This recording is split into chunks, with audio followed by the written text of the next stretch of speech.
नमस्कार मित्रांनो, मनोज जरांगे पाटील यांच्यामुळे लोकसभेला मराठवाड्यामध्ये महाविकास आघाडीला फायदा झाला.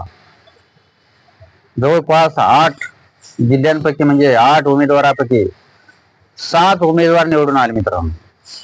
परंतु विशेष ह्या गोष्टीच आहे की छत्रपती संभाजीनगरची जागा महाविकास आघाडीची का निवडून आली नाही? कारण मित्रांनो, त्या ठिकाणी ओबीसी समाजाचा नेता होता.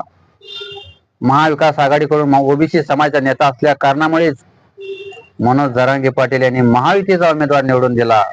आणि विशेष म्हणजे एकनाथ शिंदे साहेबांचे भांबरे मामा हा मनोज जरांगे पाटील यांचे सुद्धा मामा आहेत मित्रांनो.